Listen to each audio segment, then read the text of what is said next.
सकते हैं या कुछ और जैसा? इसमें अगर आपके पास में कुछ नहीं है, भात नहीं है मान लीजिए, तो फिर वो केवल घृत की है। केवल घृत की, या तो उसमें घृत भात रहेगा या तो फिर केवल घृत ही रहेगा, अन्य कोई भी विकल्प वहां पर नहीं डालना जी। विकल्प में आपके पास अगर मीठा इत्यादि तो उसकी बलवेश्य की दशा होती है, वहां पर डालिए विकल्प, उसमें लिखिए, उसमें मीठा खाद्य पदार्थ जो भी है वो लेकर के आप नमक और खट्टा छोड़ करके, तीखा छोड़ करके, और जो चीज आपके खाद्य पदार्थ हैं, लड्डू है, मेवा है, मिठाई है, वो चीज आप डाल सकते। वो भी थोड़ा ध्यान रखना है इस चीज का बना हुआ है, तो आल्टा डालडा लोग बना करके जज करके वो भी लादू चढ़ाना शुरू कर देते हैं। अच्छा सर, एक मिनट सर, दैनिक अग्निहोत्र स्वामी जी का है, एक बुक है, इसमें लिखा हुआ श्रेष्ठ कृताहुति मंत्र में प्रस्तुत मंत्र से घी के साथ भात, अवलिक, मिष्ठान या केवल घी से आहुति प्रदान करें। मिष्ठान को इसमें से काट देना चाहिए, वो व्यवस्था ठीक नहीं है। इसमें मिष्ठान कुछ नहीं है, उसमें केवल घृत और भात बस। भात नहीं तो घी से कर सकता है। बिल्कुल बिल्कुल, मतलब निश्चिंत भाव से, कुछ ऐसा दोष नहीं होगा, आप केवल घृत की आहुति करिए। वो एक प्रार्थना है, अपनी एक प्रार्थना है कि परमेश्वर आप हमने जिस इच्छा से ये चीज कर रहे हैं, हमारी इच्छा पूर्ण हो, एक प्रार्थना है। और दूसरी, अगर कहीं कोई त्रुटियां हो गई हैं तो फिर उसको आप जानो और मुझे प्रेरित करो कि मैं त्रुटि न करूं, मेरी सामर्थ्य प्रदान करो मैं त्रुटि न करूं। उसके दो नाम है, श्रेष्ठकृत आहुति है, प्रायश्चित आहुति है। श्रेष्ठकृत माने अच्छी कामनाओं को पूर्ण करिए और कमियां हैं तो उसको दूर करिए। आपने अर्थ लिखा है, जो मैंने इस कर्म में अतिक्रमण किया है अथवा जो कुछ मैंने कमी की है, उस कमी और अधिकता को सब कामनाओं का पूर्ण करने हारा अग्नि स्वरूप परमात्मा जाने। और मेरे द्वारा किए गए इस यज्ञ और दान को पूर्ण करेगा, ऐसे करके लिखा है। लिखा दिया है। जी जी जी लिखा है। तो भाव अपना, इसके लिए आहुति तो हमने घृत की दी है, भात की दी, पर तीसरी फिर कोई विकल्प वाला मामला उसमें नहीं, केवल घृत या भात ही है। मिष्ठान कुछ लोग क्या मिष्ठान की छूट दे दो ना, कोई लाके बतासा डाल दे रहा है, कोई ला करके कोई से लड्डू वड्डू डाल दे रहा है, फिर जो पाते फिर वो सब चीज शुरू हो जाती है, लड्डू डालते थे। तो वो ठीक नहीं है, कोई जरूरत नहीं है। आप आराम से घृत की आहुति डाके पूर्ण संतुष्ट हो सकते हैं और कामना कर सकते हैं।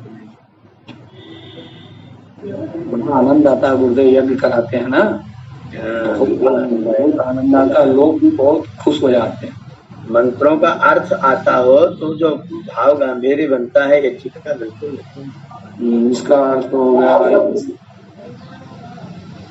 आचार्य जी, वो राजस्थान बोला हूँ, ये क्या उपासना ये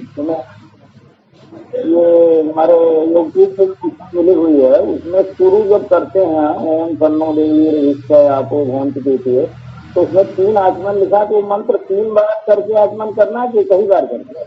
नहीं, मंत्र 1 बार पढ़ना है, आचमन 3 बार।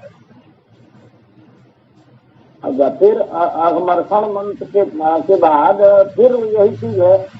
हाँ, वही मंत्र पढ़ करके फिर 3 आचमन करना है। जी जी, मतलब शुरू में भी 3 बार, फिर आगमर्षण मंत्र के बाद भी 3 बार? हाँ, उसमें भी 3 बार। जी जी, हम सोचे 3 बार मंत्र बोल के 3 आचमन करना है। 1 बार मंत्र बोलना है, 3 बार आचमन मंत्र एक ही है।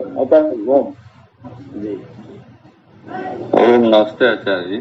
जी जी आचार्य जी, ये जानना था, जैसे किसी का जन्म दिवस संस्कार है और यज्ञ कराने के बाद जब बच्चे को आशीर्वाद दिया जाता है, क्या उसमें दीपक में वो उसकी आरती उतार के या उस तरीके करके तिलक लगाया जा सकता है कि नहीं?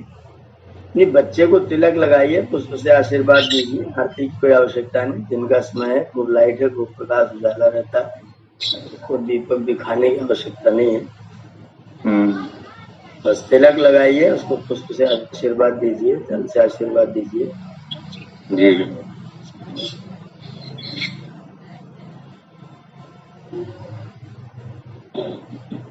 आचार्य जी, उपनिषद केनोपनिषद का केनोपनिषद में 3 खंड हैं। और तीनों खंड हम लोग शाब्दिक रूप से उसको पढ़ चुके हैं। केनोपनिषद का एक छोटा सा वस्तुनिष्ठ टाइप का परीक्षा लेनी है, वो कल होगी। कल अमित जी से ऐसा निश्चय हुआ है कि केनोपनिषद के कुछ वस्तुनिष्ठ प्रश्न जैसे वैकल्पिक होते हैं ना, टिक मार्क वाले, तो टिक मार्क वाली एक परीक्षा छोटी सी कल हम लोग उसका करेंगे। आज अगर उस केनोपनिषद में किसी चीज में कोई शंका है तो उसके विषय में कोई बात कर सकते हैं। उसके 3 खंड हैं। पहले खंड में ब्रह्म की आवश्यकता बताई गई है, ब्रह्म कौन है, क्या है, कैसा है, किसको हम ब्रह्म जाने। तो उन्होंने कह दिया कि जितनी संसार की चेष्टाएं हैं, क्रियाएं हैं, जो कुछ चल रही हैं, उन सारी क्रियाओं के पीछे उसी ब्रह्म की प्रेरणा शक्ति और प्राण शक्ति कार्य कर रही है। उसी की शक्ति से जगत के सारे पदार्थ चेष्टा कर रहे हैं। वाणी बोलती है तो ईश्वर की व्यवस्था से, कान सुनते हैं तो ईश्वर की व्यवस्था से, रसना रस लेती है तो ईश्वर की व्यवस्था से, हाथ कर्म करते ईश्वर की व्यवस्था से। जितनी इंद्रियां हैं उनके द्वारा हम जितने भी कर्म करते हैं वो सारे के सारे कर्म के पीछे कहीं न कहीं ईश्वर की प्रेरणा, ईश्वर की प्राण शक्ति और उसकी सत्ता वर्तमान होती है, वही ईश्वर है। फिर इन्होंने कहा कि यदि हम ईश्वर को नहीं जानते हैं तो हमारा जीवन व्यर्थ होता है, इसलिए हमको ईश्वर को अवश्य जानना चाहिए। ब्रह्म की उपासना हमको अवश्य करनी चाहिए। और वो जो लोग ब्रह्म की उपासना करते हैं उसका तरीका भी तीसरे खंड में उन्होंने बता दिया है। श्रद्धा रखनी है, तप करना है, कर्म करना है, स्वाध्याय करना है, ईश्वर के प्रति प्रणधान करना है, और श्रद्धा इत्यादियों के द्वारा हम जो है उस ईश्वर को प्राप्त कर सकते हैं। तो पहले ईश्वर का परिचय, फिर ईश्वर के प्राप्ति करने का महत्व, तो नहीं करोगे तो नुकसान होगा, और फिर तीसरे में प्राप्त करने का तरीका। और उसमें एक छोटी सी उपमा उन्होंने दे दिया कि उसको अगर प्राप्त करना है तो उसमें इंद्रियां काम नहीं करेंगी। इंद्रियों के स्थान पर आपको मन बुद्धि भी आपके बहुत साधारण साधन होंगे। वास्तव में आपकी अगर उसको हम प्राप्त करना चाहते हैं तो उसके लिए हमारे पास में एक तो उमा होनी चाहिए और एक हम होने चाहिए। इंद्र और उमा मैंने जीवात्मा और बुद्धि विद्या। तो जीवात्मा अपनी बुद्धि के द्वारा, अपनी विद्या के द्वारा, अपने ज्ञान के द्वारा उस ईश्वर की प्रतीति, उस ईश्वर की अनुभूति कर सकता है। अगर कोई हाथ से छूने की कोशिश करेगा तो बिना मतलब का काम होगा, नाक से सूंघने की कोशिश करेगा तो बिना मतलब का काम होगा। अगर हम उसको आंख से देखने की चेष्टा करेंगे तो व्यर्थ की मेहनत होगी, क्योंकि वो आंख से दिखता नहीं है। दिखता है तो आपको आत्मा में प्रतीत होता है, और वो बुद्धि के द्वारा, विद्या के द्वारा प्रतीत होता है। तो विद्या और बुद्धि जो उमा रूप में है, उस उमा को लेकर के इंद्र जो जीवात्मा है वही उस ब्रह्म को प्राप्त करता है। इसलिए हमको सबसे पहले तो साधना करते हुए अपने आप को अपने शरीर से अलग करना चाहिए, फिर धीरे से मन से भी अलग करना चाहिए, और फिर उसके बाद में अपने जो बुद्धि है, जो विद्या है, जो ज्ञान है, उसके द्वारा जीवात्मा के जो आत्मा के माध्यम से जीवात्मा उन साधनों से उस ईश्वर की प्रतीति करेगा। जब ईश्वर की प्रतीति हो जाएगी तो फिर उसको बुद्धि साधन को भी छोड़ देगा, और अंततोगत्वा मन बुद्धि जितना भी अपना सूक्ष्म शरीर और स्थूल शरीर है वो सब छूट जाएगा, जीवात्मा केवल हो जाएगा। और जब जीवात्मा केवल हो जाएगा, उसी को योग दर्शन में कह दिया गया कैवल्यम, केवल का भाव, केवल होना। तो जीवात्मा केवल हो जाएगा, ये जितने साधन है सब छूट जाएंगे। तो ईश्वर की प्राप्ति के लिए आपके पास में बुद्धि और जीवात्मा दो ही चीजें चाहिए। बाकी जो स्थूल साधन है उनको अपने से अलग करने का अभ्यास करना चाहिए। मेरा शरीर, मेरा शरीर, मेरा सिर से लेकर पैर तक सब कुछ मेरा है, मैं नहीं। शरीर के लिए मैं का व्यवहार वास्तव में नहीं होता है, मेरा का व्यवहार होता है। लेकिन जब हम सब कुछ भूले हुए होते हैं, साधना में होते, ध्यान में नहीं होते हैं, तो फिर हम शरीर को मैं कहना शुरू करते हैं। जैसे मैं बीमार हूँ, अब होता अस्वस्थ शरीर, शरीर को स्वास्थ्य ठीक नहीं है, लेकिन मैं कह रहा हूँ मैं बीमार हूँ, मैं तो मर गया, मैं तो मिट गया, मैं तो बेकार हो गया, मैं तो बर्बाद हो गया। ये सारी जो क्रियाएं हैं, वो सारी जो शारीरिक बीमारियां, शारीरिक चीजें हैं, मैं कपड़ा पहन रहा हूँ, मैं भोजन कर रहा हूँ, मैं सो रहा हूँ, मैं कर रहा हूँ, ये जो सारे मैं कर रहा हूँ, ये सारा का सारा सत्य भाषण, उसको बल्कि मैं करवा रहा हूँ, ये भाव में समझना चाहिए कि मैं करवा रहा हूँ। मैं अपने शरीर से ये काम करवा रहा हूँ, मैं अपने मन से ये काम करवा रहा हूँ, अपने बुद्धि से ये काम करवा रहा हूँ। तो इस पर विचार करते हुए अपने स्थूल शरीर को अपने से अलग पहचानने का अभ्यास, फिर अपने सूक्ष्म शरीर को अपने से अलग पहचानने का अभ्यास, और फिर उसके बाद में जब हम अंदर हो जाएं, जब बाहर से बाहर निकल कर अंदर हो जाएं, तो फिर उस परमात्मा की प्रतीति करते हुए अपने उसकी अनुभूति, उसका अनुभव करें। मेरे प्राण आ रहे हैं तो ईश्वर की कृपा, मेरा श्वास चल फिर रहा है तो ईश्वर की कृपा, मेरा जीवन चल रहा है तो ईश्वर की कृपा, संसार चल रहा है तो ईश्वर की कृपा, ये अनुभूति हमारे अंदर अंदर होने लग जाए। इस तरह जब आप अंदर पहुंचेंगे तो आप उस ब्रह्म को जान पाएंगे। ये केनोपनिषद का छोटा सा सारांश है। एक दृष्टांत के माध्यम से उन्होंने बता दिया कि बाकी सब इंद्रियां, बाकी सब साधन, अग्नि है, वायु है, जितने तुम्हारे देवता है, प्राण है, ये सब उसको जान नहीं पाए। उसको जानना होगा तो इंद्र को ही जानना होगा, और इंद्र जानेगा तो उमा के द्वारा जानेगा, बुद्धि के द्वारा जानेगा। बस अपनी बुद्धि के माध्यम से जीवात्मा उसकी प्रतीति करे, उसका अध्ययन करे, उसकी अनुभूति करे, और कोई तरीका नहीं है। जो हमने मंदिर, मस्जिद, गुरुद्वारा बना करके सब पूजा पाठ प्रारंभ किया है, ये सब बाहर का सारा कार्यक्रम है, वो अंदर जाने का कोई भी कार्यक्रम नहीं है। और बाहर आप जब तक रहेंगे तब तक आप ब्रह्म से सदैव अपरिचित रहेंगे। जब तक आप अंदर नहीं आएंगे तब तक आप ब्रह्म से अपरिचित रहेंगे, क्योंकि ब्रह्म बाहर होता है लेकिन आप बाहर नहीं होते हैं। आपकी इंद्रियां बाहर होती, आप यहाँ पर स्थिर होते हैं। ब्रह्म मंदिर में होता है और आप अपने घर में होते हैं, दोनों की दूरी हो जाती है और इसलिए आप उससे मिल नहीं पाते हैं। ब्रह्म आपके अंदर है, इसलिए उसको अपने अंदर ही मिला जाए। बाकी जो पूजा पाठ कर्मकांड, जो बाहर की व्यवस्थाएं, जो बाह्य कर्मकांड है, वो सारा का सारा शारीरिक और मानसिक है, वो आपके करने का नहीं, वो जीवात्मा का करने का नहीं। तो जीवात्मा तो अध्यात्म प्रसाद से परमात्मा की प्राप्ति करेगा। ये केनोपनिषद ने हमको सिखाया। ब्रह्म क्या है, ब्रह्म की प्राप्ति क्यों करना चाहिए, किस माध्यम से करना चाहिए, उसका तरीका क्या है, वो एक संक्षेप में केवल 3 खंडों में उपनिषद में ये बात अपने लोगों को बताई गई है। ये सामवेद का उपनिषद है, सामवेद का विषय उपासना है। तो उन्होंने आपको ईश्वर की ओर जोड़ने के लिए आपको बता दिया कि शरीर और मन को अपने से अलग करो। जब तक तुम मन के सहारे से रहोगे तब तक वो मन इंद्रियों के साथ बाहर जाएगा और आप उनके साथ बाहर जाओगे। आप बाहर बाहर घूमते रहोगे और जो आपके अंदर ही बैठा है उसको फिर जान नहीं पाओगे। जब हमारी इंद्रियां बाहर की ओर देखती हैं और हमारा मन उनके साथ होता है और हम साधक नहीं होते हैं तो जो मन देख रहा होता है हम वो देख रहे होते हैं। जब हम साधक हो जाते हैं तो हम अंदर बैठे होते हैं और जब मन वहां जाता है तो हम कहते देखो कितना बेईमान है, वहां चला गया, अभी मेरे पास नहीं है, वहां से वहां चला गया। तो मैं यहीं बैठा रहता हूँ और वो बाहर चला जाता है, मैं यहीं बैठा और मेरा शरीर मुझसे बाहर हो जाता है। तो जब मैं को पहचानना प्रारंभ कर देता हूँ, मैं को देखना शुरू कर देता हूँ, तो फिर ये समस्या समाप्त हो जाती है। जो हम बाहर बाहर घूमते रहते हैं, जितने लोगों ने कर्मकांड प्रचारित किए, पूजा पाठ, यहाँ दर्शन वहाँ दर्शन, महाकाल के दर्शन, न तमाम धाम के दर्शन, तमाम ये, वो सारा का सारा व्यक्ति को बाहर घुमाने की जुगाड़ किया, अध्यात्म से अलग करने की चेष्टा की। ये सारे साधन अपने को अध्यात्म से अलग करने के। अध्यात्म से अपने आप को जोड़ना है तो शरीर और मन को भी अपने से अलग करना पड़ेगा। जिसमें हम रहते हैं उस घर को भी घर ही समझना पड़ेगा, मैं नहीं समझना पड़ेगा। ये अभ्यास बार बार करना पड़ेगा कि ये मैं नहीं हूँ, ये मेरा घर है, मेरा मकान है।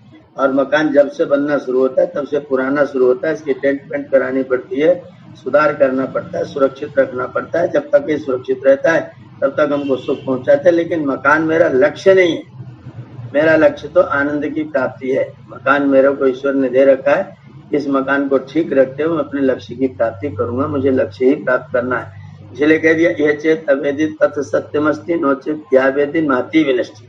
अगर इस शरीर को, मानव तन को प्राप्त करके तुमने इस ईश्वर को जानने की चेष्टा नहीं की, उसका अनुभव नहीं किया, उसकी प्रतीति नहीं हुई, अगर वो रोम रोम में रमा हुआ है, ऐसा आपको अनुभव न हुआ कि वो मेरे अंदर ही रमा हुआ है, मैं उसके आनंद में हूँ, अगर आप इस साधना में रह करके आनंद में, माधुर्य में, रस में मग्न नहीं हो सकते हैं, तो बाहर जो भी होगा वो आपको शांति देगा, संतोष देगा, सुकून प्रदान करेगा, वो सब करेगा, लेकिन आपको अध्यात्म से कभी जोड़ नहीं पाएगा।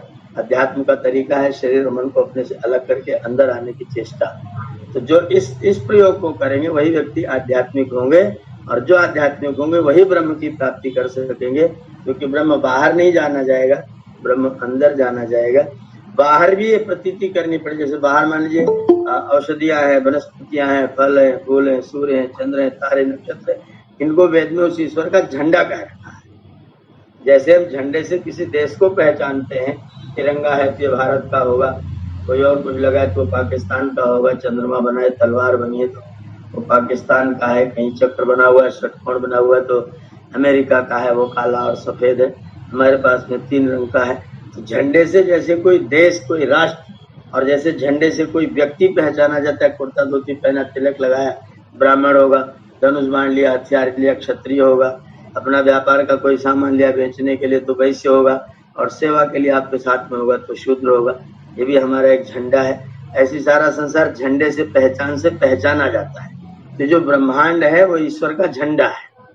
इस ब्रह्मांड को देख करके हम ईश्वर को पहचाने, इस ब्रह्मांड से हम ईश्वर को पहचाने कितना शक्तिशाली, कितना कलाकार है। हम तो पानी डाल रहे थे, खाद डाल रहे थे, और इसमें से पका टमाटर निकल रहा था। हम तो पानी डाल रहे थे, खाद डाल रहे थे, इसमें से काले रंग का बैंगन निकल रहा था। हम तो खाद पानी वही वाला दे रहे थे, इसमें से सौंफ निकल रही थी। ये कलाकार, ये करने वाला, ये रचना करने वाला, विशेषता बढ़ाने वाला ये कौन है? ये कौन है जिसमें सौंफ के बीच में सौंफियत भर रखी है, धनिया के बीच में धनियापन भर रखा है, धतूरे के बीच में धतूरापन भर रखा है? ये व्यवस्था करने वाला, ये नियमित सिस्टम चलाने वाला वो कौन है? तो इन झंडों को देख करके हम बाहर देख करके ईश्वर को पहचान, ईश्वर की प्रतीति इन झंडों से की जा सकती है। और उसकी प्रतीति करने के लिए अपना कोई प्रतीक बना करके और फिर उसकी प्रतीति करें, ये बिना मतलब का कार्य होता है। ईश्वर के झंडों को देख करके और ईश्वर की प्रतीति कर लिया जाए, रचना को देख करके रचनाकार की प्रतीति हो जाए तो हम ब्रह्म से परिचित हो जाते हैं। अगर रचना को देख करके रचना में रह गई कि माता जी की मूर्ति बहुत सुंदर है, इनकी आंखें बहुत सुंदर है, इनके हाथ बहुत सुंदर, इनकी आंख बहुत सुंदर है, सब कुछ सुंदर है, पर जिसने इसको बनाया है वो कितना सुंदर होगा, उसकी परिकल्पना कितनी सुंदर होगी।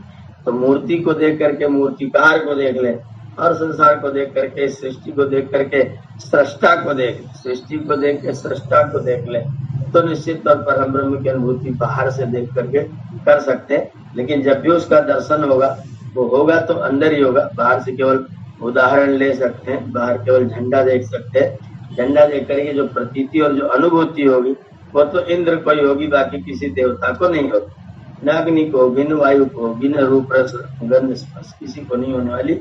ये प्रतीति तो केवल जीवात्मा को होनी है, और जीवात्मा को होनी है तो उसके लिए श्रद्धा है, कर्म है, वीर्य है, तप है।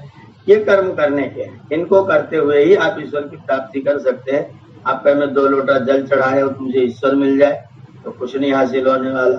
आप हरिद्वार से लाके बिहार में ले जाके पानी चढ़ाए तो भी कुछ नहीं होने वाला।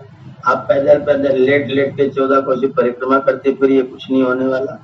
होने वाला तब है जब आप अंदर झांकेंगे और अपने शरीर और मन को अपने से अलग करेंगे और बुद्धि पूर्वक, चिंतन पूर्वक अपने को अपने उस परमपिता परमात्मा से, ईश्वर से जोड़ने की चेष्टा करेंगे। ये है केनोपनिषद का सारांश। इस पर कुछ छोटे छोटे प्रश्न वैकल्पिक मैं बनाऊंगा और उनका उत्तर अपने लोग थोड़ी देर में, आधे पौने घंटे समय लगा करके इसको हम लोग कर लें। तो ये उपनिषद, अगर इसके विषय में और कोई जिज्ञासा किसी के मन में हो तो आप लोग वो कर सकते हैं। गुरु जी चतुर्खंड तो दिया है उपनिषद में, सारांश उसका, चतुर्खंड में उसका सारांश दिया हुआ है। सारांश है, अच्छा जी।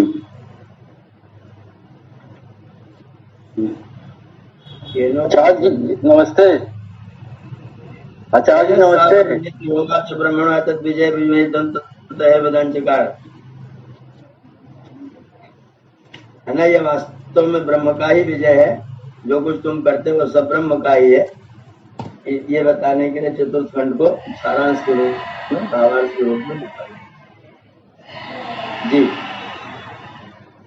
आचार्य जी हमें कुछ प्रश्न जो दिन रखा गया तो मंगल बुध विफल सुख शनिचर पर ये नक्षत्रों पर रखा गया है क्या? जो है नहीं, नक्षत्रों का आधार पर नहीं रखा गया है। तो सोम मंगल बुध क्यों रखा गया है आचार्य जी? इसका समाधान बता दीजिए। केवल इनका जैसे रविवार है तो रविवार को रवि कुछ विशेष होता है, ऐसा कुछ नहीं है। रविवार रख दिया उसका नाम, क्योंकि हम जो जिस धरती पर हम रहते हैं उस धरती पर सबसे मुख्य तत्व जो है वो सूर्य है, रवि। तो सबसे पहला दिन रविवार कर लिया, फिर दूसरा तत्व हमें सोम दिखाई पड़ा, हमने दूसरा दिन सोमवार कर लिया। फिर भूमिपुत्र मंगल हमने मंगलवार कर लिया। तो भूमि सुत इसको बोलते हैं, मंगल को भूमि का सुत कहा गया है। तो हमने तीसरा दिन मंगल का कर लिया, चौथा दिन हमने बुध के नाम से कर लिया, पांचवा दिन हमने गुरुवार के नाम से बृहस्पति के नाम से कर लिया, छठा दिन हमने शुक्र ले लिया, सातवां दिन हमने शनि ले लिया। जो जो हमारे लिए जिस जिस स्तर से जितना जितना ज्यादा उपयोगी है उसके दिन से हमने 7 दिन अपने गिन लिए। अच्छा, रविवार को रवि विशेष होता है, सोमवार को सोम विशेष होता है, ऐसा कुछ है नहीं। अच्छा, विशेष नहीं होता, उसका प्रभाव नहीं होता है। जो हमारा का प्रभाव नहीं है, ग्रह का प्रभाव नहीं पड़ता इस पर। जो सोमवार रविवार के दिन कोई मतलब नहीं। गुरुवार को गुरु भारी होता है, शुक्रवार को शुक्र भारी होता है, ऐसा कुछ नहीं है। वो केवल हमारे लिए कौन कौन कितना कितना ज्यादा उपयोगी है उसको हमने क्रम से दिन के रूप में गिन लिया। ओम नमस्ते आचार्य जी। आचार्य जी, एक विषय जो अभी हाल ही में आया है कि सऊदी अरब में 8000 साल पुराना मंदिर मिलता है और वहां शिव जी की प्रतिमा थी। अब यहाँ जैसे चर्चा में आया है कि जो मूर्ति पूजा परंपरा जो है 3500 साल पहले शुरू हुई, लेकिन अब ये जो अभी खुदाई में जो मंदिर वहां मिला है सऊदी अरब की राजधानी में, तो वहां बता रहे हैं कि ये जो है इतने साल पुराना है। तो मूर्ति पूजा का एग्जैक्ट कुछ है कि मतलब ऐसे माना जाए? वो मंदिर पुराना है कि उसमें मूर्ति पुरानी है, ये भी तो सब जांच पड़ताल का विषय है। वो जब तक उसकी उसमें बता रहे थे यजुर्वेदी भी है और वो पुरानी कॉलोनी टाइप भी है, शिवलिंग, और जो मंदिर मिला है वो 8000 साल पुराना है।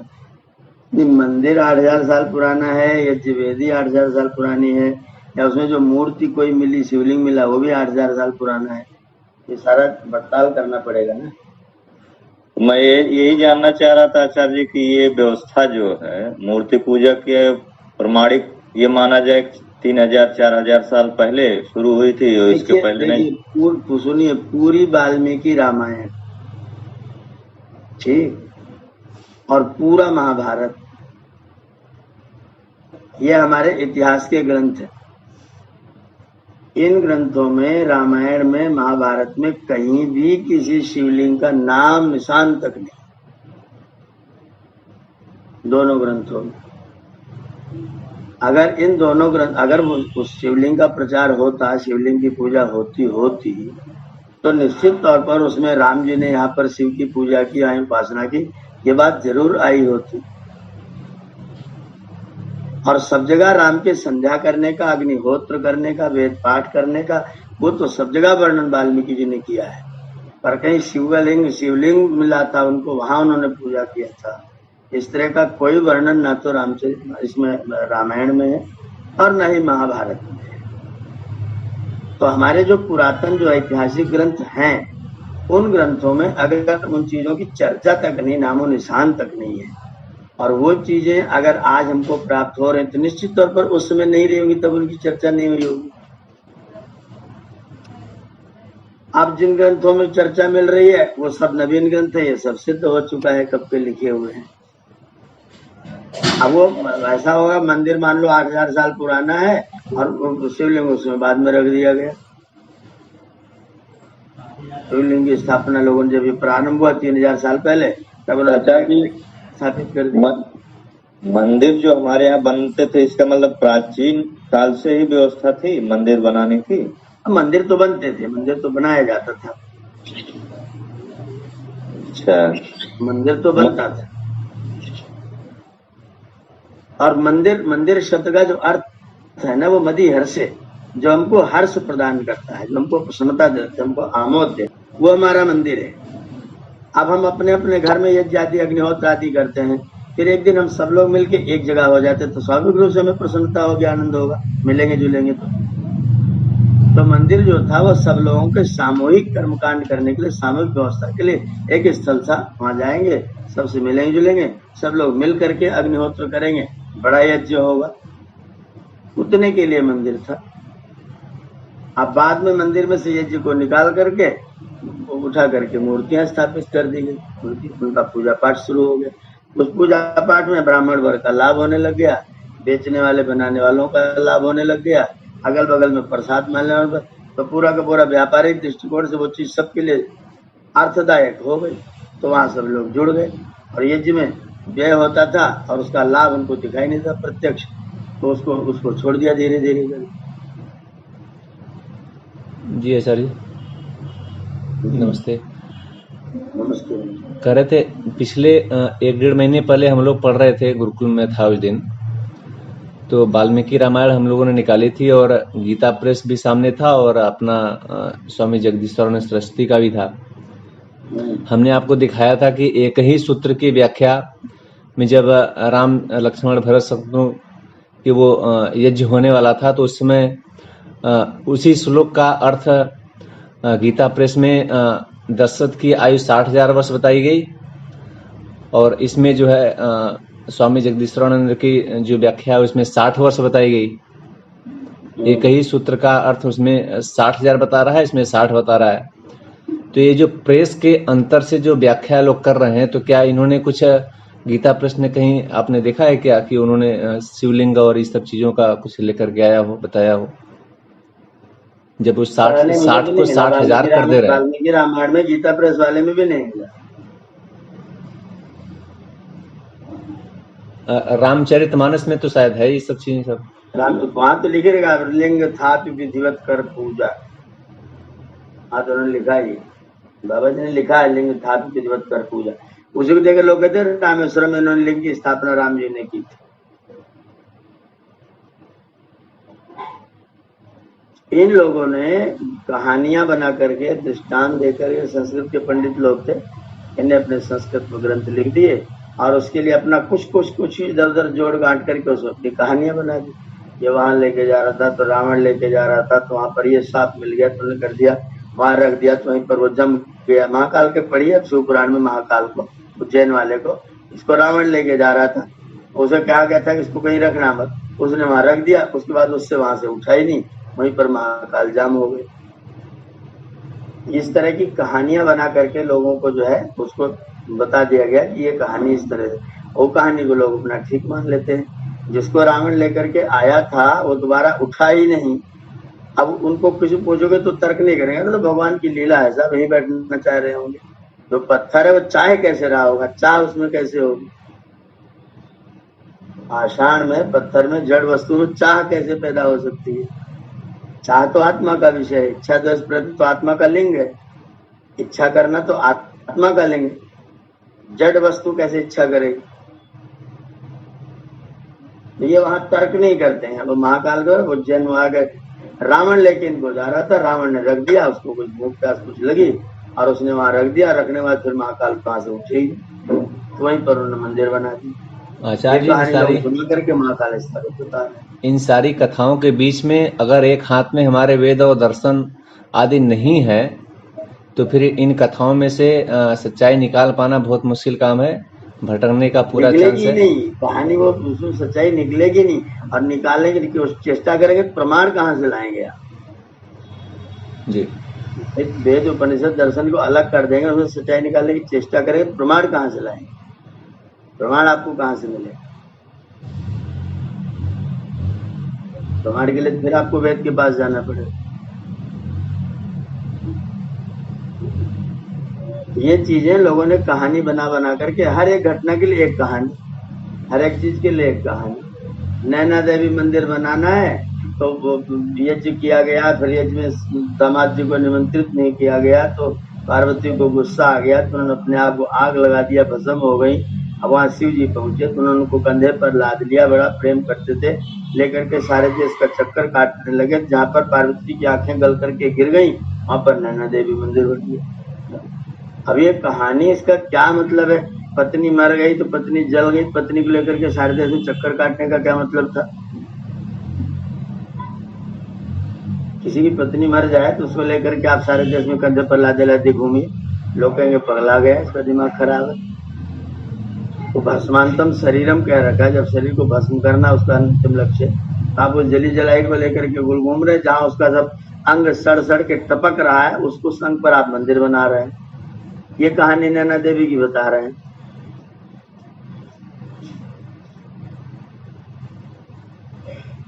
अब आचार्य जी जी, जी झारखंड में जो बैजनाथ धाम है उसका क्या कहानी है? उसका भी ऐसा ही, उसमें भी शिव पुराण में देखिए 12 ज्योतिर्लिंगों की कहानी लिखी हुई। मैंने एक दिन भेजा भी था आपको उसका फोटो खींच करके पुराण की कहानी का। उसमें लोग बताते हैं कोई एक बैजू यादव था और रोज शिवलिंग को डंडे मारता था। हाँ, और एक दिन वो भूल करके जैसे ही खाना खाने बैठा तो उसे याद आ रही आज तो शिव को मैं मारा नहीं। तो जैसे शिव को मारा फिर वापस आवे खाना नहीं खाया, शिव जी प्रकट हुए। इसलिए उसका नाम बोलता है बैजनाथ धाम। बैजनाथ उसका बैजू नाम था इसलिए बैजनाथ धाम रख दिया ऐसे। तो बैजू जब मारता था तो शिव जी मारने के बाद 1, 2, 3, 4, 5 दिन में पिट करके ठीक नहीं हुए क्या? नहीं तो लाल दीजिए को समर्पण कर दिया अपने आप को, खाना वाना छोड़ कर गया तब खुश हुए शिव जी। मतलब खाना छोड़ के गया मारने ही था। हम मारने के लिए पहले उसको मार के आऊंगा तब खाना खाऊंगा। तो इसे शिव जी को प्रसन्न होना चाहिए और गुस्सा होना चाहिए। जी प्रसन्न हो गए। मतलब क्या कहानी है, आप मुझे मारने के लिए आओ और जिस दिन आप मुझे भूखे प्यासे मारने आओगे उस दिन मैं खुश होकर आपको आशीर्वाद दे दूं। ये कोई मतलब है? जी ऐसे डंडा ही मारता था तो उसको डंडे मारने वाले को दंडित करना चाहिए, फिर कोई विशेष के ऊपर कृपा करनी चाहिए। अगर आप बहुत बड़े प्रसिद्ध संत हैं तो आप डंडा खाएं उसके बाद उसको आशीर्वाद प्रदान करें, तो पहले दिन प्रदान कर देते। महीनों पिटने के बाद होश आया फिर आशीर्वाद देने का। हजरते दाग जी आया कहाँ बैठ गए, जूते पड़े 1000 उठे नहीं लेट गए। क्या सिद्ध कर रहे लोग? भगवान को क्या सिद्ध करना चाहते हैं? परमात्मा को क्या बताना चाहते हैं लोगों को? कैसा शिव है? ऐसी सारी कहानियां ऐसे ही गढ़ करके किसी ने कुछ कर दिया। वो सत्यनारायण कथा लोग इतने ध्यान से, IAS अधिकारी है, रिटायर हो गया, बस्ती का जिलाधिकारी था वो, अभी लखनऊ मिला। वो बैठा हुआ कथा सुन रहा है, IAS है, क्या पढ़ाई की व्यक्ति, पति पत्नी दोनों बैठे पंडित जी कहानी सुना रहे हैं। उसने प्रसाद नहीं लिया तो उसके नाव में सारा का सारा वो कागज पत्थर भर गया। अब प्रसाद कथा का न लेने से नाव में कागज पत्थर होने का कार्य कारण क्या संबंध है भैया?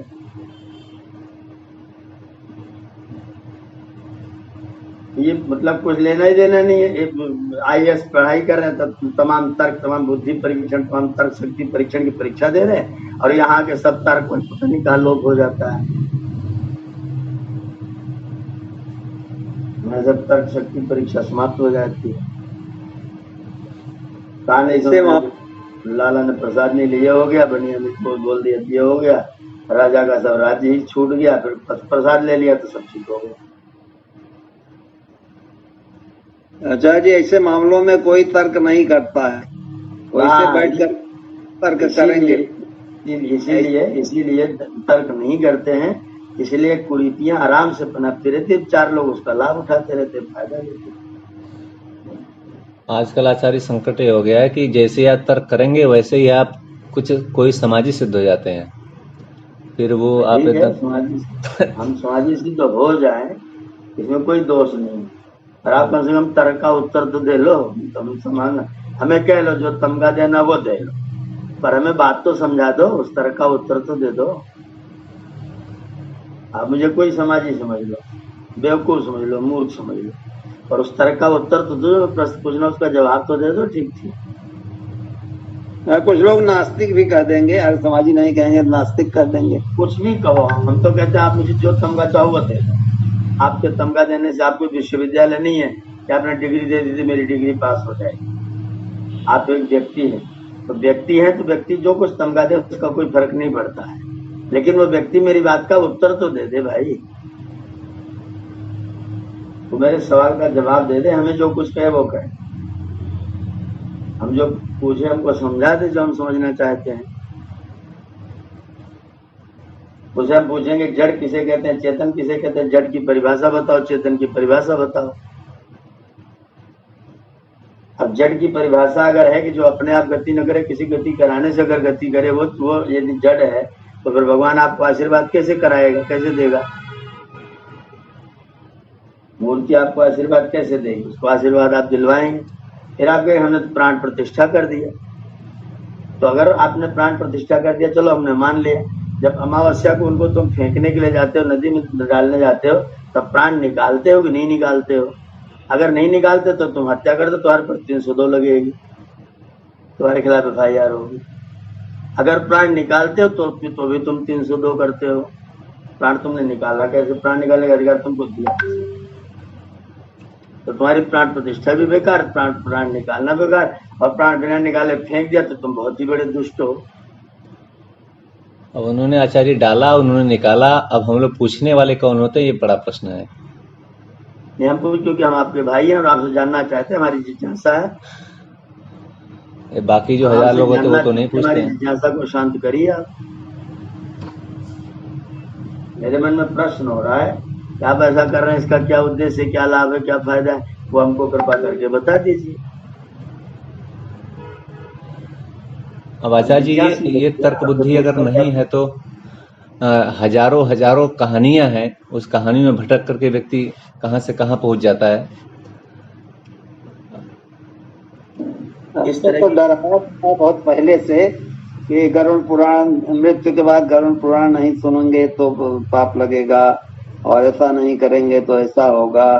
पहले से ही डराया हुआ है, हम लोग तो डरे हुए हैं ना, तो डर के हमारे कुछ पूछना नहीं चाहते हैं। तो जो आपसे लाभ लेना चाहेगा वो पहले आपको डराएगा। कोर्ट में चला जाए, वकील साहब कहेंगे इसमें तुम्हें फांसी के अलावा और कोई सजा ही नहीं, तुम मरोगे, तुम्हें फांसी हो जाएगी। जहां जाओगे लोग आपको डराने की चेष्टा करेंगे, डरोगे तो फिर काम करोगे।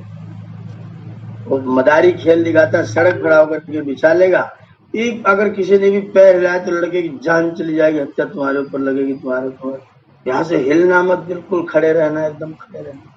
उसके बाद फिर मांगना शुरू कर देगा, थाली में डालो, हिलना मत, नहीं तो ये हो जाएंगे। श्राद्ध कर्म जो होता है, कहीं कहीं देखा गया एक पक्की श्राद्ध होती है, कच्ची श्राद्ध होती है। पक्की श्राद्ध में एक दिन क्षौर कर्म होगा और दूसरे दिन पक्की श्राद्ध के नाम पर मंडप छाया जाएगा। उसमें कम से कम 5 घंटा लगता है, 6 घंटा, बैठिए उठिए, बैठिए उठिए, बैठिए उठिए। मतलब जो उस कर्म को करता है उसका तो सब कर्म हो जाता है। इसीलिए तो देखने वाला तो जाता है। जो श्राद्ध करना चाहिए वो श्राद्ध तो लोग करते नहीं है, और जब श्राद्ध करने का टाइम खत्म हो गया, जब चिड़ियों ने चूं खेद लिया, तब जा रहा श्राद्ध करने के लिए। जिनके प्रति श्रद्धा रखनी थी वो माता पिता वृद्धावस्था में कष्ट प्राप्त करके देहांत हो गए, शरीर छोड़ करके उन्होंने अपना दूसरा शरीर ले लिया। अब यहाँ उनके नाम पर श्राद्ध करता फिर रहा है। जब श्राद्ध करने का समय था तो उनसे झगड़ा करता रहता था, ठान टपट करता रहता। उसी क्रियाकर्म में जलपान भी हो रहा है, गपशप भी हो रही है, सब हो रहा है। सब हो रहा है, पान तमाकू सब चलता है, उठका गुटका सब बढ़ता है, जितने अपकर्म होते हैं क्यों बचता थोड़ा ही है, सब होता है, सब होता है। और जिसको महापात्र बुलाते हैं वो शराब और पिए रहता है, वो नशा करके आया हुआ रहता है, सब कार्यक्रम चलता रहता है। आचार्य जी बहुत विचित्र। आचार्य जी पूरी गृहस्थी देनी पड़ती है, पूरी गृहस्थी, खटिया से लेके और तम्बाकू माकू जो कहा है ना, बर्तन भांडा सब कुछ हम तो किए बैठे हैं, अब क्या बताएं, मजबूरी में सब दिए। नहीं देखिए संतोष जी, दान देना अलग बात है, हम दान देंगे, दान देने का कोई प्रतिरोध नहीं है, लेकिन दान के नाम पर ये सब पाखंड। आप कहो कि हमको इतनी जरूरत है, हमको ये दे दो, आप आके आराम से मांगो, आराम से लो। आप ब्राह्मण हैं, आप पुजारी हैं, आप विद्वान हैं, आप ज्ञानी हैं, हम आपका स्वागत करते हैं। आपके घर में अगर कोई कमी होती तो उसकी पूर्ति करना हम सब यजमानों का नैतिक कर्तव्य, हमें करना चाहिए। ब्राह्मण को तृप्त करना चाहिए, लेकिन वो ब्राह्मण ज्ञानी तो हो, वेद शास्त्र पढ़ा लिखा तो हो। जो वेद शास्त्र पढ़ा हुआ तो कितनी खटिया चाहिए, बेचने जाएगा खटिया को। आचार्य जी 1 घंटे में लेके जाते हैं, जब 1 घंटे में वो सारी चीजें दुकान वापस पहुंच जाती हैं, वो सुपात्र है ही। अगर आप ज्ञानी हैं तो ज्ञानी को तृप्त करना यजमान का धर्म है, करना चाहिए। प्राचीन काल में क्या होता था, सारे गुरुकुल होते थे, सब ब्राह्मण लोग गुरुकुल चलाते थे, सबके घर में बच्चे रह के पढ़ाई करते थे। तो यजमान उनके लिए कुछ भी भोजन देगा, बर्तन देगा, पात्र देगा, तखत देगा, बिस्तर देगा, बच्चों काम आता था। वहाँ जरूरत रहती थी, वहाँ आवश्यकता रहती थी, उसकी पूर्ति समाज इस तरह दान के माध्यम से करता रहता था। अब कोई पंडित जी गुरुकुल तो चलाएंगे नहीं, गुरुकुल रखेंगे नहीं, और अपने परिवार के लिए वो प्रक्रिया देने वाली उतनी ही चाहिए। अब उतनी चीज पंडित उसको करें क्या, बेचेंगे? जो परंपरा थी वो कहाँ शुरू हुई थी? सब ब्राह्मण लोग घर में गुरुकुल चला, गाँव में जो गुरुकुल थे, वो जो ब्राह्मण वर्ग था गुरुकुल चलाता था। मुझे ये किताब आती है, मैं इतने बच्चों को अपने पास रखूंगा, वो एक किताब बच्चे मेरे पास पढ़ेंगे, अगली किताब पढ़ने के लिए दूसरे गुरु के पास वो चले जाएंगे। तो अपने एक एक गुरु, एक एक ब्राह्मण, एक एक किताब, एक एक पुस्तक, एक एक ज्ञान अपना वो पढ़ाता रहता था, उस पर वो शोध करता रहता था एक ही विषय पर। उनको आवश्यकता होती थी बच्चों को रखने के लिए, तो लोग उनके लिए द्रव्य आदि दिया करते थे। वहाँ बिल्कुल ठीक नियम था, देना भी चाहिए, उनकी पूर्ति होती है। और वो बच्चे कल आपके सामाजिक नागरिक बन करके वहां से निकल रहे थे, तो आप तो शिक्षा के लिए, विद्या के लिए दान कर रहे थे। अब वो शिक्षा खत्म, विद्या खत्म, पंडित जी की पढ़ाई खत्म, बस एक चीज रह गया, परिवार को पालना है। परिवार को पालने के लिए एक ही आदमी से 16 घड़ा लेना है।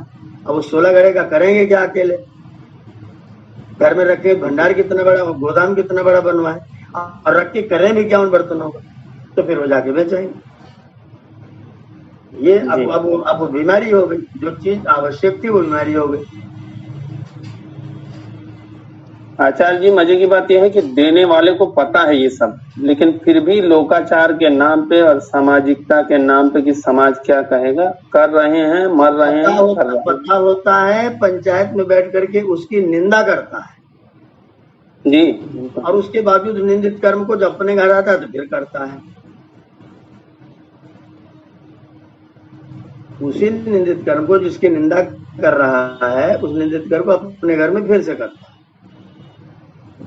और आचार्य जी, इसमें जो चीजें पता नहीं है तो डर के मारे वो किया जाता है, और भय के मारे किया जाता है। अंदर से शंका भी हो रही है कि गलत है, लेकिन वो परंपरा के नाम पर लोगों ने ऐसा उठाया हुआ है कि वो उतार कर फेंक नहीं पाते हैं, क्योंकि उन्हें सही चीज मिली भी नहीं है। स्पष्ट रूप से जो चीज सही है वो मिली भी नहीं है उनको, इसलिए उनको वो छोड़ते भी नहीं बनता है, मुझे ऐसा लग रहा है। नहीं, जिनको नई चीज मिल गई है, जो लोग जानते हैं, ऐसा होता है। हमने देखा आर्य समाज के पंडित को बुला करके हवन वन करा करके, उसी पौराणिक पंडित को फिर उसी महापात्र बुला करके फिर दान वान की प्रक्रिया। वो आचार्य समाज का डर जो है, वो धारा के विपरीत जाने का हिम्मत करने वाली बात है, वो नहीं हो रही है। ये जो हमारा समाज है, जिसकी भी इतनी चिंता करते हैं, वो समाज इन कुरीतियों को दूर करने के लिए प्रयत्न उस समाज को करना चाहिए। ये कुरीति भाई, इसको हम लोग नहीं करेंगे, ये काम बंद करो। तुमको अगर चाहिए, कोई महापात्र को, किसी ब्राह्मण को दान चाहिए, तो आप आइए, आप हमारे पास बैठिए, पूछिए और कहिए कि हमारे घर में अमुक चीज की कमी है, आप हमारे यजमान, आप इस कमी को पूरा करिए। और जो यजमान न दे, फिर वो यजमान गलत काम करेगा। उस यजमान को चाहिए उसकी पूर्ति करे, लेकिन बेचने के लिए ले जाओ, गौदान करके गाय बेच दो वहीं पर, उसी के सामने वहीं से गाय लिया, वहीं से गौदान कराया, उसी घर में दोबारा उस गाय को बेच दिया।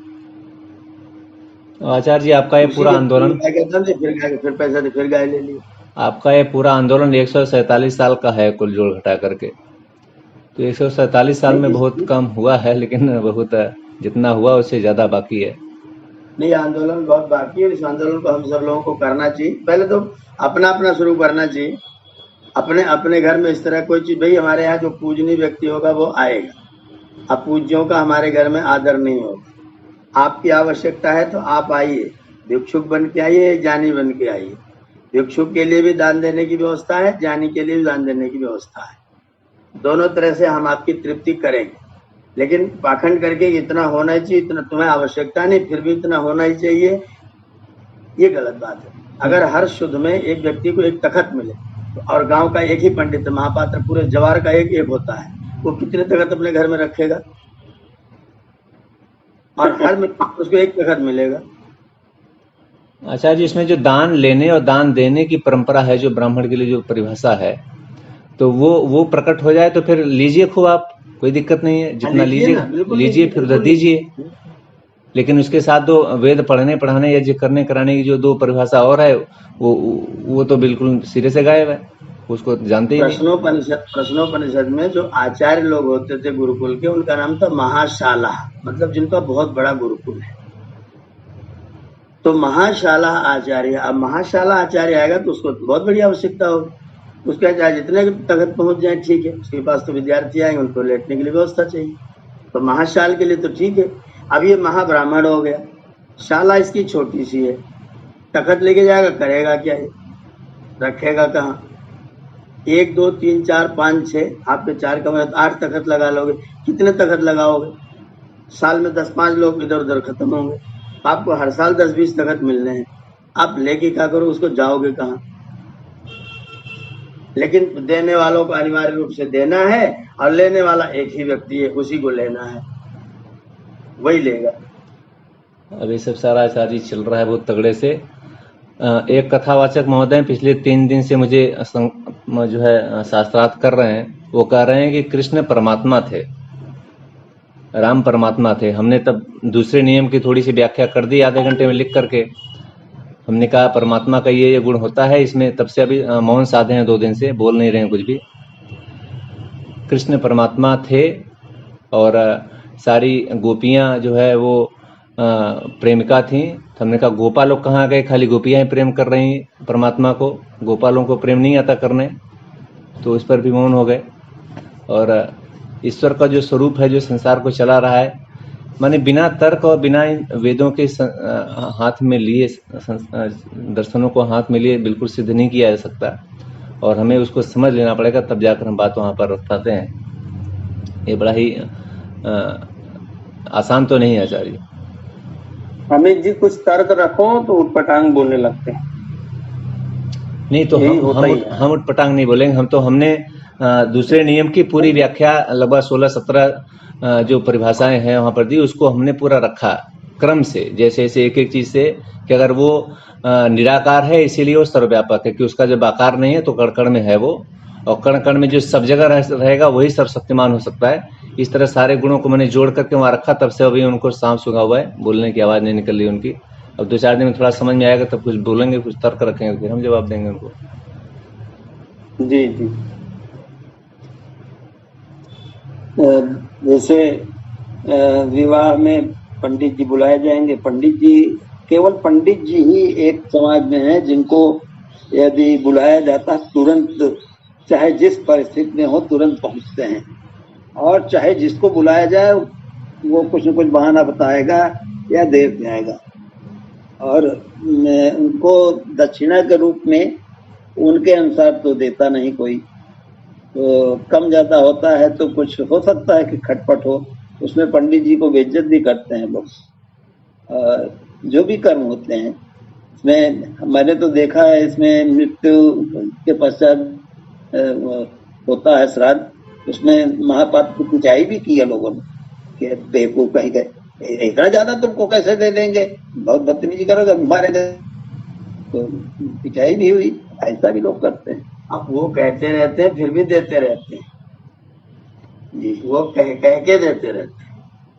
और हिंदू जो बिरादरी है, हिंदू जो कम्युनिटी है, इसको तो अपने घर में मुसलमान से बाजा बजवाएगा, उसका पैसा फिक्स, बयाना पहले, टाइम 1 घंटा 2 घंटा अधिकतम।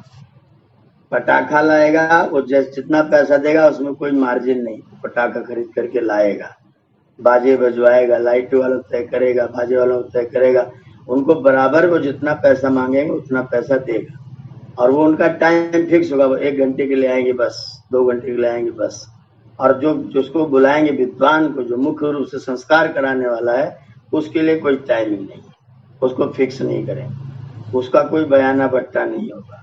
उसको जब देना होगा तो पंडित जी तुम तो बहुत मांगते हो भाई, बड़ा गड़बड़, इस तरह से नहीं होना चाहिए। अपने बाप को तमाम पैसा दे करके लात भेज देंगे, और इसको जो बाप है इनका वास्तविक, उस बाप को कुछ नहीं देंगे। उसको 1121 इनके पास अधिकतम निकलता है। बाजे वाले को 2 घंटे का 21,000 देने वाला व्यक्ति पंडित जी को सारी रात का 21 दे रहा। इतना दुर्बुद्धि खराब है व्यक्ति, जिनको बाजा बजवाना अत्यावश्यक है, विवाह संस्कार करवाना अत्यावश्यक। ये संस्कार को महत्व नहीं देता, बाजे को महत्व देता, तमाशे को महत्व देता, और उसको तमाशा दिखा करके लोग उसको लूट रहे हैं, और ये लूट रहा है, कहने पर बुरा और मानता है। बैंड पार्टी दो ठो कर देंगे, डीजे खूब भड़कीला कर देंगे, खूब शोर मचाएंगे, उसमें तो लाखों खर्च करेंगे, लेकिन पंडित जी को देने में बहुत कष्ट होता है, बहुत कष्ट होता है। इसी इसका परिणाम यह होता है कि फिर कोई व्यक्ति कौन ज्ञान प्राप्त करे, हम क्यों ज्ञान प्राप्त करें, हम तुम्हारा विवाह क्यों मेहनत से करवाएं, क्योंकि कितनी मेहनत कर लें तुम्हारे पास तो वही स्थिति रहेगी। तो फिर आदमी अपने बच्चों को, फिर इसलिए पंडित वर्ग अपने बच्चों को पढ़ाने नहीं जाता है, तो पंडित वर्ग उधर छोड़ देता है। ये सारा उसका नुकसान है हिंदू जाति का कुल दुखी होने का, परेशान होने का, संकट में आने का। आचार्य जी, इतनी बात करने का फायदा तो ये कि इतना आत्मबल हम लोगों के अंदर हो जाए कि हम लोग इस काम को छोड़ करके जो सही है उस तरफ चलें। थोड़ा संघर्ष झेलने, बिल्कुल संघर्ष झेलने के लिए समाज का तैयार हो, क्योंकि संघर्ष तो बिल्कुल आएगा। कि आपने सबके यहाँ गए हैं, आपने घंटे भी बांधा है, आपने जो है फिर तिरही में भी गए हैं, तो वो सब करना पड़ेगा आपको। क्या आप इतना, हम लोग इतना आत्मबल से मजबूत हो गए हैं कि हम इसको 3 दिन में सब समाप्त कर लेंगे? ये बड़ा यक्ष प्रश्न हम लोगों के सामने जो हम बात कर रहे हैं, जिनको थोड़ा थोड़ा पता चल गया है कि क्या सही है। अमित जी खाना खिलाना जहाँ तक है आप खिलाइए, कोई बात नहीं, आप भोजन करा दीजिए। आप अपने घर में 7-8 दिन तक, 10 दिन तक आप यज्ञ करिए, आप लोग बुला करके भोजन करा दीजिए। नहीं आचार्य, जैसे जब खाना खिला रहे हैं वो 13 दिन बाद, तो बीच में जो 10 दिन तक 11 दिन जो उनका काम चलने वाला वो भी नहीं रुकेगा ना साथ साथ में? तो यज्ञ करिए ना, आप अपना हवन करिए, 10 दिन हवन करिए। 10 दिन यज्ञ करेंगे तो फिर तो वो फिर खिलाने का जहाँ तक प्रश्न ही नहीं रहेगा। यज्ञ करेंगे तो यज्ञ किया हमने तो सबको खिलाया गया, परसों ही खिलाया गया, कल ही खिलाया गया, तो वो खिलाने वाला काम तो कर ले रहे हैं। यज्ञ करिए, भोजन करा दीजिए। भोजन जो लोग आते हैं उसमें कोई तामझाम ज्यादा प्रदर्शन मत करिए। तो हमने तुम्हारे यहाँ भोजन किया है, हम तुम्हें भोजन करा रहे हैं, भोजन करो। और बाकी जो ड्रामा, हम किसी महाब्राह्मण बन के तो नहीं गए थे ना तसला मांगने। अच्छा जी, मैं ऐसा कल सोच रहा था कि हमारे यहाँ कोई ऐसी परंपरा है कि केवल लोगों को खाने के लिए बुलाया जाए। हम कोई भी आयोजन करते हैं, यज्ञ करते हैं, कोई भी बड़ा अनुष्ठान करते हैं तो लोगों को भोजन कराते हैं, हम केवल खाने के लिए बुला रहे हैं। केवल खाने जो भी हमारे आज आप सबका भोज का निमंत्रण है, बस ऐसी प्रसन्नता में अपना भोज दे रहे हैं, आप आइए हमारे यहाँ भोजन करने के लिए आ जाए। अरे आचार्य, इतना कष्ट का विषय हमारा बहुत नजदीकी चला गया और हमें प्रसन्नता क्या है, तो बस परंपरा डाली गई तो ढो रहे हैं बस उसको। मैं कह रहा हूँ कि परंपरा तो सुनिए, परंपरा इसलिए डाली गई थी कि व्यक्ति जब तामझाम में फंस जाएगा तो वो दुख उसमें भूले रहेगा, उसको काम बता दो, कोई काम लगा दो जी। अब उस काम लगाने में कितना आवश्यक काम है, कितना उपयोगी काम है। हम लोगों ने अपने माता जी का 10 दिन तक हवन किया, 40-50 किलो सामग्री खर्च की जी, 20-25 किलो घी भी खत्म हुआ। आप सारे गांव के लोग आते थे, सब लोग अपना यज्ञ करते थे, 20-25 लोग 30 लोग रुनित जाकर के हवन करते थे हमारे यहाँ। आके हवन किया, आके सब लोगों ने गाँव वाला अपना खाना पीना खाया। ये काम करिए तो ठीक है, जिसका उपयोग है, पर आप 10 दिन तक आप यज्ञ करिए। अच्छा जी, जितने लोग आए सब लोग यज्ञ करें, चाहे जितने लोग आए खाएं, क्या दिक्कत है, खाएं जितनी हमारी बिल्कुल सामर्थ्य। बिल्कुल, सब आए यज्ञ करें, सब लोग आए भोजन करें, ये ठीक है, इसमें कोई संकट नहीं है, आप करिए। पर आप ये जो कुछ करते नहीं है, एक आदमी को पागल बना के बिठा ले रखते हैं और उसके बाद फिर एक दो को बुला करके वो दान बिना मतलब को वो करने की परंपरा डालते हैं, और सारे काम उल्टे पुलटे उसी में घिसे पिटे गरिया रहे हैं, दुखी हो रहे हैं, कहते जा रहे हैं, फिर भी करते जा रहे हैं। समाज के लोग 4 आदमी चौधरी बन के आपको चले आ रहे हैं सवार होने के लिए।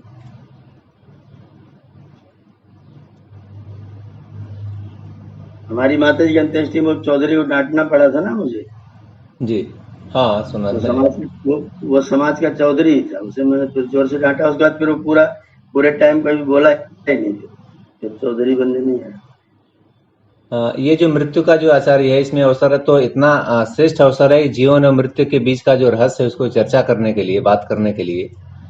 मैंने वो अवसर जो आता है, आदमी जो कल्पना करता है कि मृत्यु होती है, मृत्यु होता है तो दुख होता है, वो सामने प्रकट खड़ा हुआ है और उसमें चर्चा करने के लिए हमारे गांव की 20-25 महिलाएं और 25-30 पुरुष प्रतिदिन आकर के घर में हम लोग यज्ञ करते थे।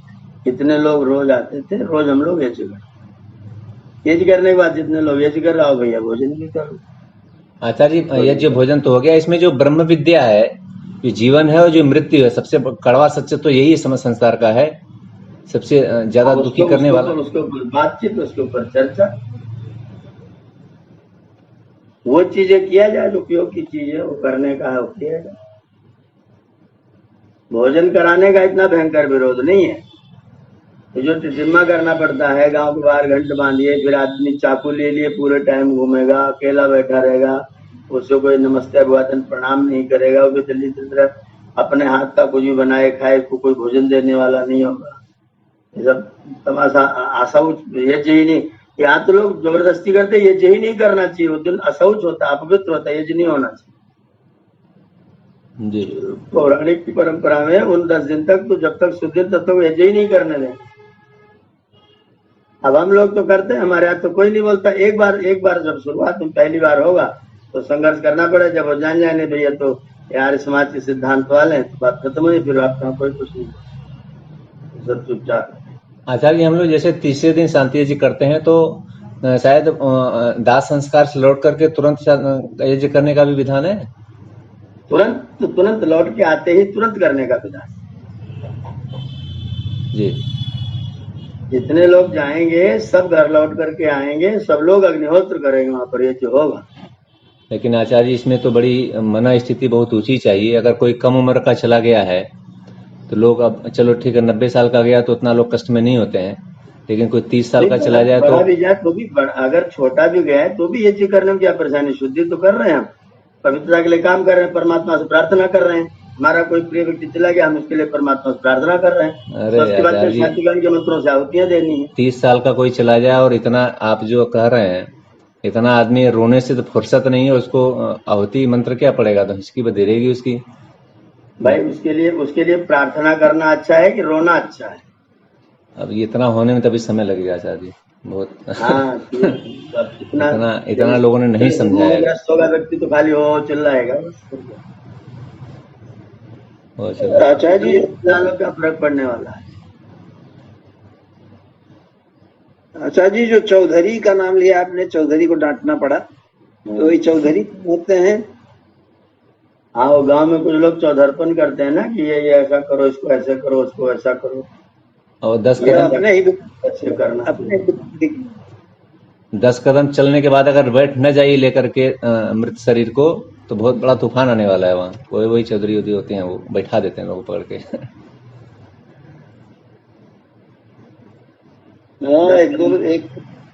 एक दो चौधरी दिखाई पड़े उसमें। हाँ, बहुत चौधरी लोग एक ही है, वही ज्यादा जाओ, बाकी जो चौधरपन ज्यादा नहीं। एक ही चौधरी जो डॉक्टर साहब को कह रहे थे कि घास फूस वाले, वो फलाने वाले, उसको वहां भी डांटा था। आचार्य जी, माता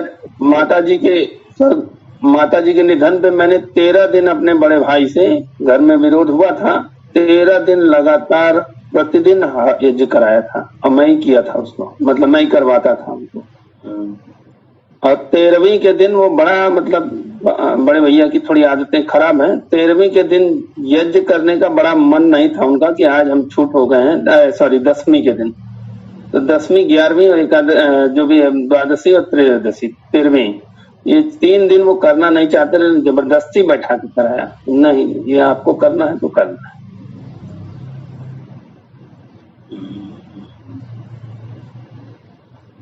अच्छा, ठीक है, चलेंगे आज के लिए विश्राम। जी आचार्य, चलेंगे। और एक प्रश्न रह गया है, उसको आप थोड़ा सा देख के बताइएगा। ये जो अमैथुनी सृष्टि है, उस समय जोड़े में जो लोग उत्पन्न हुए थे, तो अमैथुनी सृष्टि से उत्पन्न हुए थे, और उसके बाद मैथुनी सृष्टि चलने लगी, तो वो परंपराएं उस तरह से जीवन आने लगा, शरीर धारण करने लगे लोग। तो उस समय जो ये अमैथुनी सृष्टि के कारण से 25 वर्ष की आयु का बताया गया कि वो करके आए जो धरती से, तो इसका कोई मंत्र है क्या वेदों में? आपने कहीं अगर देखा हो तो थोड़ा उसको देख लीजिएगा, बताइएगा उसको। हाँ, है, तो बाद में देख करके चर्चा करेंगे। हाँ, उसको किसी दिन आगे देख लेंगे। जी। ठीक है, शांति पाठ कर लेंगे। श्रवण बाबू जी कौन था? सतीश जी तो शायद जा चुके हैं, आप ही कर लीजिए।